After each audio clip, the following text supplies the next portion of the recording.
There is no better time than this one to go and fight. It's very timely. And the second reason is they want to restore what they lost.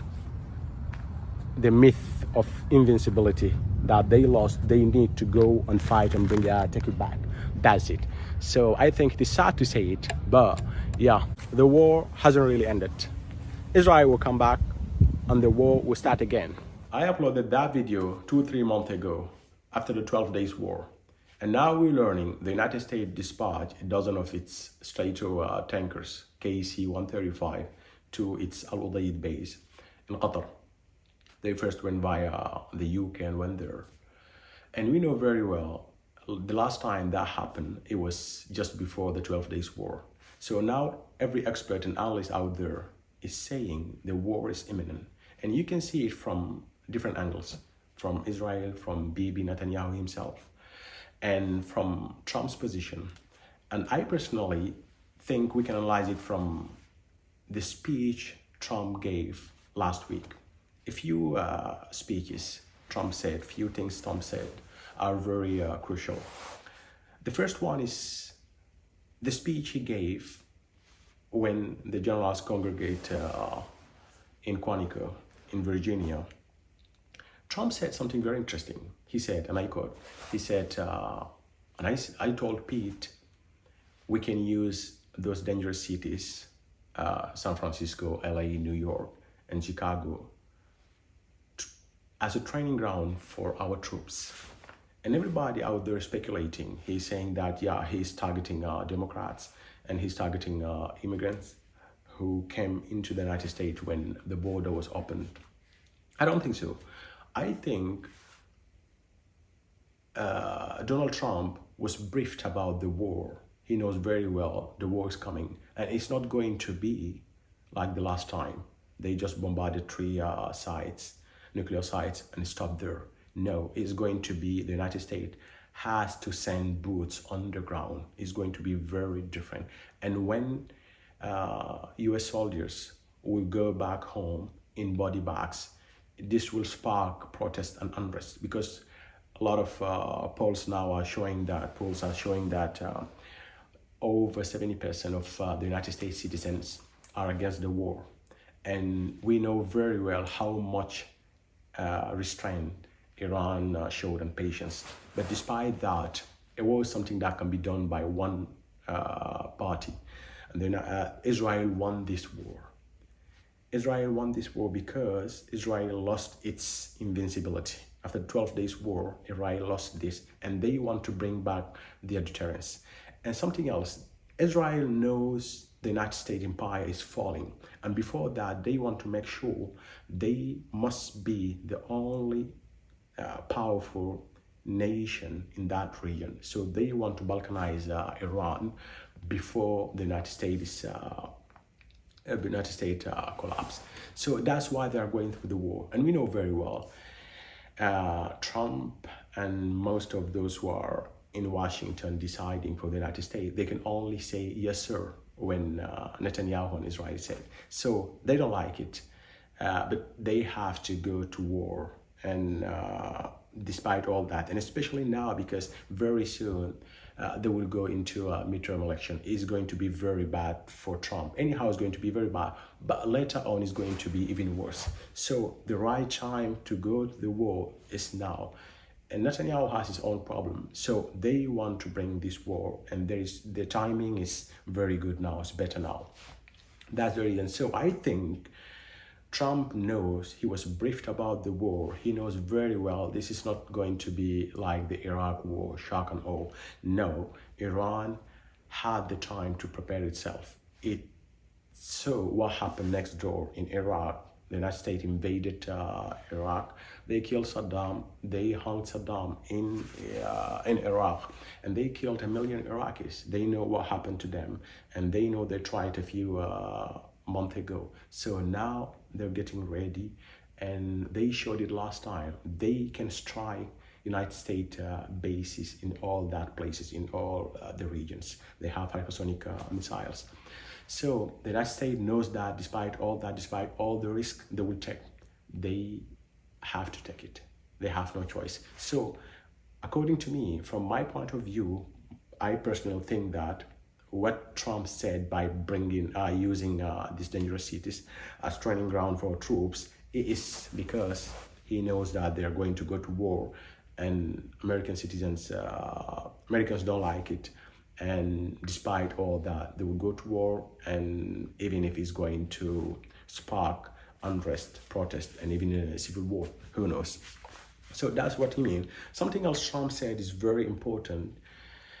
He said when he came back from the UK after meeting King Charles, Trump said something very interesting. And we know very well, Trump, you can say whatever you like about him, but sometimes he says the truth. And I think Trump is the kind of person who cannot keep secret. So when he came, said that to the Afghani, to the Taliban, he said, give back Bagram base.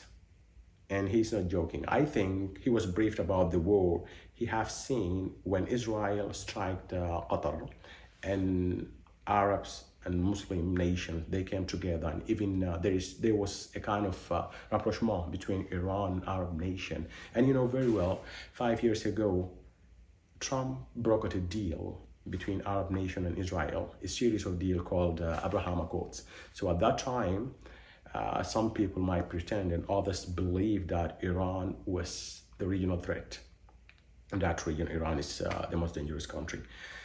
And they tried to get together, Israel and Arab countries. But now, from the last 2 years, and especially what happening in Palestine, and what happened in during the 12 Days War, and what happened a few weeks ago when Israel attacked Qatar, which is an ally of the United States. They knew that the threat is not coming from Iran. The threat is from Israel.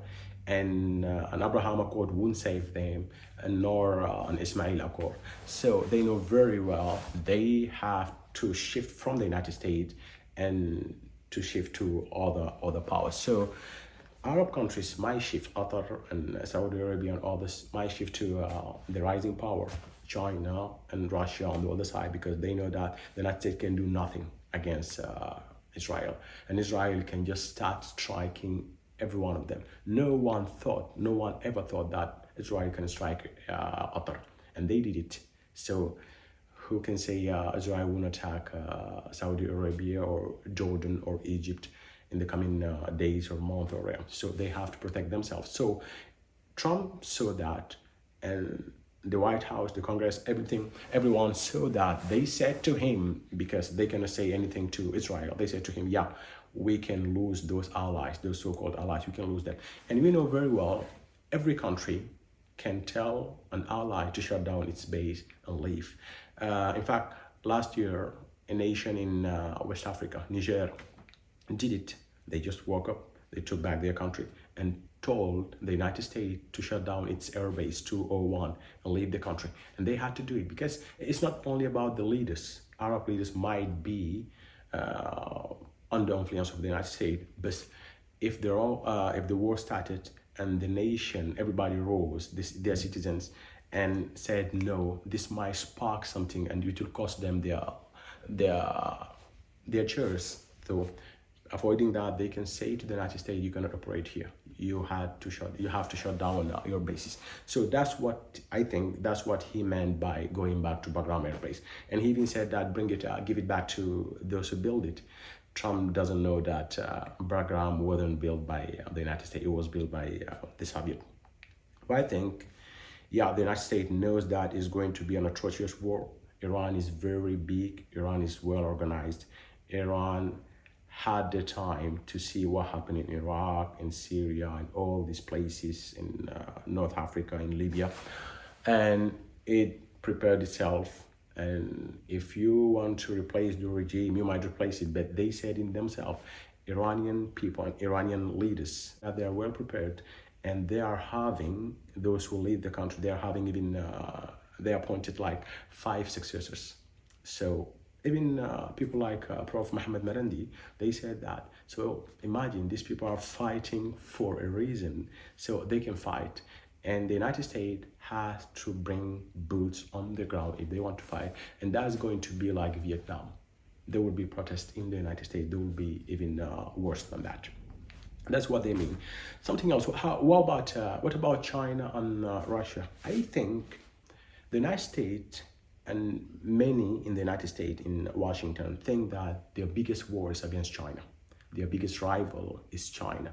And the war with China, they really want, the United States want China to fight a war, especially against Taiwan. They want China to invade Taiwan. I said it in many videos.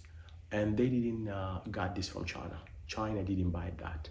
They really wanted it. They really want to see China fight a war and weaken. And China knows that time is on their side.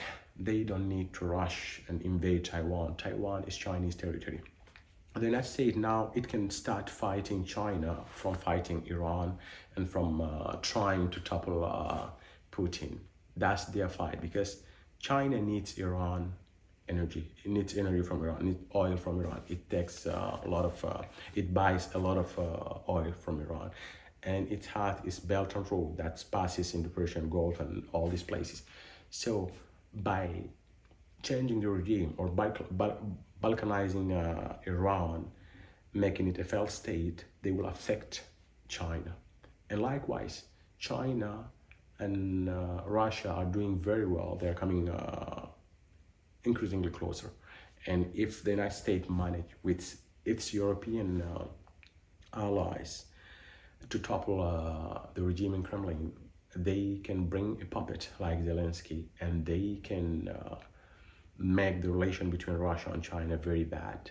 And that's how they can block China. That's what they think. So China and Russia, they know the game. So everybody's playing that. They maybe at first cannot help Iran directly, but they can sell weapons, they can give weapons to Iran. They know very well if Iran is harmed, is going to be very bad for each and every one of them. So they have to form a bloc. That's what's happening. And that's what Trump said by giving the green light for European countries to shoot down Russian jets. He said that you can shut it down.